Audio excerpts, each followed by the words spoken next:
Conforme dados de pesquisas sobre o Rio de Janeiro, ao todo, 3,7 milhões de pessoas vivem em locais controlados por algum grupo criminoso. E são várias as facções que existem pelo Rio e que estão inclusive expandindo sua área de atuação até para outros estados do país. O Comando Vermelho continua sendo a maior e mais perigosa das facções cariocas. No entanto, há outra que vem crescendo bastante, o Terceiro Comando Puro, que entra na onda do narcopentecostalismo. Os traficantes evangélicos que utilizam da religião para conquistar territórios.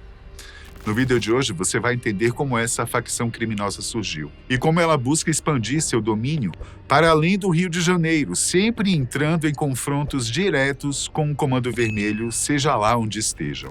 Além disso, verá também como um de seus principais líderes utiliza símbolos e nomes religiosos para espalhar medo na comunidade, tendo consigo uma extensa ficha criminal, mas que segue conseguindo escapar da polícia. Desde o início de sua formação, lá em 1994, quando ainda era conhecida apenas como Terceiro Comando, a facção já era inimiga declarada do Comando Vermelho. Não está clara qual foi a sua verdadeira origem, apesar de pesquisadores acreditarem que ela nasceu nos anos 80, através de alguns de seus líderes que se opunham abertamente ao Comando Vermelho. No entanto, há quem diga que o Terceiro Comando surgiu através de policiais militares que passaram para o lado do crime e resolveram fundar a sua própria facção. Independentemente de sua origem, o TC passou a dominar pontos de venda no Rio de Janeiro. E em 98, havia se aliado à facção ADA, conhecida como Amigos dos Amigos. No dia 11 de setembro de 2002, o traficante Fernandinho Beiramar liderou uma revolta no presídio Bangu 1, eliminando os líderes do TC. A guerra entre ambas as facções havia atingido um de seus pontos mais altos. Contudo, devido a como o ataque foi orquestrado, muitos acreditaram que o traficante Celcinho, da Vila Vintém, um dos líderes da ADA, havia cometido traição, o que gerou uma grande divisão entre o TC e a ADA. A partir dessa divisão, os traficantes resolveram abandonar o TC e fundar o TCP, ou seja, o Terceiro Comando Puro, sendo que o puro seria justamente para se diferenciarem daqueles que eles consideravam como traidores. Isso fez com que a facção perdesse um pouco de sua força. Mas com o tempo, o TCP conseguiu retomar espaço, se tornando a principal oposição ao Comando Vermelho. Atualmente, o TCP é a segunda maior facção criminosa do Rio de Janeiro. À frente dele estão o Comando Vermelho e as milícias. Mas, conforme investigações da polícia, o TCP se aliou a elas, o que contribuiu bastante em sua expansão territorial. Em 2020, 3 policiais militares foram presos sob suspeita de envolvimento com o TCP. As investigações apontam uma grande aliança entre traficantes e milicianos. O TCP controla o comércio de drogas, enquanto os milicianos exploram outras artimanhas, como o gato net, o abastecimento de gás e as cobranças de taxas do comércio. Nem todos os integrantes das milícias gostam desse envolvimento, pois há uma insatisfação deles de fazerem aliança com traficantes. Contudo, eles acabam se unindo devido ao seu inimigo em comum, o Comando Vermelho. Além dessa aliança, durante os últimos anos foi observado um movimento por parte do TCP para chegar até outros estados. Em 2023, o TCP chegou até a Bahia, onde fez aliança com o BDM, o Bonde do Maluco, a maior facção criminosa de lá. Essa aliança fez com que as duas facções se unissem contra o inimigo comum, o Comando Vermelho. Antes do TCP, o BDM já tinha uma aliança com o primeiro comando da capital, o PCC, porém, por um motivo que ainda não está claro, essa aliança foi desfeita. E isso abriu caminho para que uma nova aliança no mundo do crime fosse traçada. Além da Bahia, o TCP também chegou até o Ceará, um estado considerado estratégico para o tráfico de drogas. No Ceará, a facção Guardiões do Estado, conhecida como GDE, é quem dominava. Mas com a chegada do TCP, o GDE foi perdendo espaço. No entanto, o objetivo da facção carioca não é iniciar uma nova guerra, mas sim conquistar novos territórios de sua já antiga guerra contra o Comando Vermelho. No Ceará, o Comando Vermelho possui muitas regiões. E a chegada do TCP no estado visa justamente roubá-las de seu inimigo jurado. Através de vídeos e mensagens de WhatsApp, O TCP fez um convite a todos os criminosos do Ceará que queiram se juntar a eles nessa guerra. Em Vitória, o TCP chega para bater de frente, dessa vez não com o Comando Vermelho, mas sim com o PCV, o primeiro comando de Vitória. O coronel Douglas Caus, comandante-geral da PM, explica que essa disputa toda é motivada pela tomada de pontos de venda de drogas. E ele diz que alguns pontos chegam a arrecadar por dia mais de R$50 mil. Imagine pegar 9, 10 bocas de fumo. É uma disputa por lucro.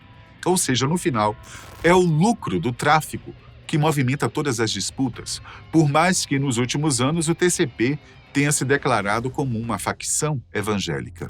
Durante o período da pandemia, o TCP se aproveitou para criar o Complexo de Israel, uma união de 5 comunidades do Rio, todas sob o comando de Álvaro Malaquias Santa Rosa, conhecido como Peixão. Peixão é um dos criminosos mais procurados do Rio de Janeiro. Ao todo, ele acumula 79 anotações criminais, 26 processos no Tribunal de Justiça do Estado e até mesmo investigações de terrorismo. Apesar disso e de várias tentativas da polícia, ele nunca foi capturado. Apesar de ser um dos principais nomes da facção, diferentemente do Comando Vermelho, o TCP não possui uma liderança centralizada, sendo que o mais comum é que existam vários líderes, cada qual comandando sua comunidade, sobre regras próprias. Nesse cenário, Peixão se destaca por comandar uma facção evangélica bem no coração do Rio de Janeiro. O traficante possui um perfil expansionista por gostar de conquistar novos territórios. Além disso, ele considera a si mesmo como um evangélico, sendo que a cada nova área dominada, ele exibe símbolos do Estado de Israel, como a bandeira do país e também a estrela de Davi.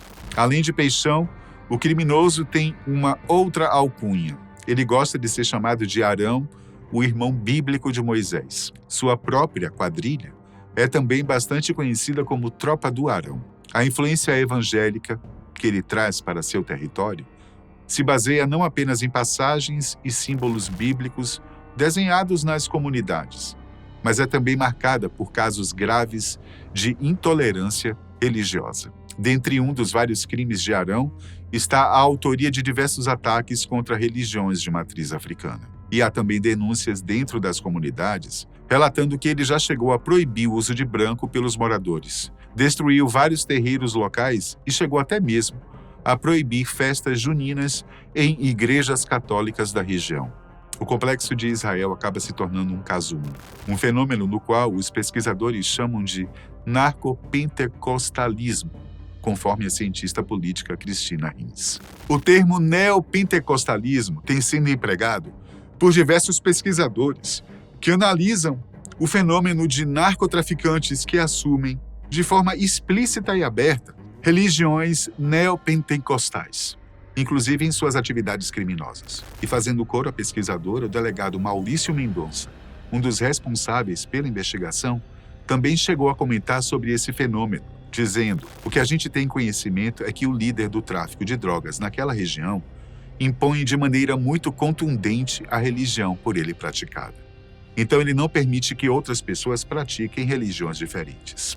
Apesar da polícia saber seu nome e seu rosto, ainda há uma enorme dificuldade em conseguir alcançá-lo. Encontrá-lo é o principal desafio, pois além de estar sempre escondido, bem dentro de uma comunidade que lidera, ele também se utiliza de equipamentos avançados, tais como drones de vigilância. Peixão foi o primeiro traficante a utilizar drones para vigiar a polícia, sendo que ao primeiro sinal de movimentação policial ele consegue se esconder. Em fevereiro de 2025, seus drones o avisaram de uma operação em conjunto das polícias civil e militar na Cidade Alta, em Cordovil, na zona norte do Rio. A ação, que tinha como objetivo prender Peixão, não teve o resultado esperado, fazendo com que, mais uma vez, ele conseguisse fugir. Além disso, a própria corrupção na PM é algo que o traficante utiliza para continuar a solta. Em 2016, ele contou com a conivência de policiais para invadir e tomar a Cidade Alta. Mas não apenas isso. No ano seguinte, em 2017, o Comando Vermelho se preparou para retomar a Cidade Alta, deslocando mais de 100 homens para uma guerra entre facções. Contudo, essa guerra jamais ocorreu, pois a PM interceptou os criminosos do Comando Vermelho antes que eles chegassem ao local. 45 pessoas presas, além de apreender 33 fuzis. A PM apenas conseguiu interceptar os criminosos após uma ajudinha do TCP. Na época, 8 PMs foram presos, acusados de corrupção. Para Peixão, que vê a si próprio como um evangélico fervoroso, não há nada de errado em suas ações. Em 2021, circulou pelo WhatsApp um áudio gravado por ele, no qual ele fala sobre a situação nas comunidades que controlava. Ele dizia que, se você falar com pessoas facciosas do CV, vão dizer que nós é só coisa ruim. Mas se tu falar com alguém que gosta de ti, vão te falar o que estamos fazendo de bom aqui. União maneira, povo feliz. Ainda há muito o que fazer, mas está muito diferente do que estava. O que eu posso te falar é que a gente aqui é puro. Não fechamos a porta para ninguém. Se você estiver com seu coração puro e transparente e quiser estar aqui, posso até te armar, te deixar pesado. Mais recentemente, em matéria vinculada pela Record, um outro áudio, gravado por Peixão, faz referência ao seu exército do Deus vivo, reforçando que, na visão dele, o que está fazendo é algo puro. Aqui ninguém vai matar ninguém não, mano, tá ligado?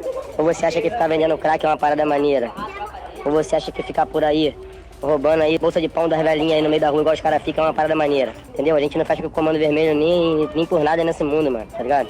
Então o menor aqui não tá aqui pra ser usado e pra ser morto pela gente, não. O menor tá aqui pra ser instruído, entendeu? Pra ser ensinado uma nova doutrina e ir lá onde que ele é cria e fazer a diferença, pô. Tá ligado? Fazer a diferença é o que aqueles caras não estavam fazendo. E outro detalhe, se tu quiser vir um dia aqui conhecer a gente, visitar ele aqui, só ver como é que tá, pode vir, vai ser bem recebido, entendeu? Que a partir de agora e para sempre, a Cidade Alta, terceiro comando puro, bonde do Estaca-Bala, o exército do Deus vivo, entendeu? Lá de Israel. Diversos pastores evangélicos já se pronunciaram, dizendo discordar completamente de todas as alegações feitas por Peixão, reforçando que nada do que ele prega poderia estar associado ao evangelho. Essa insistência do traficante de utilizar a religião como uma desculpa para as dezenas de crimes que ele comete só reforçam que, nas mãos erradas, a Bíblia pode se tornar uma arma mortal. Até a próxima.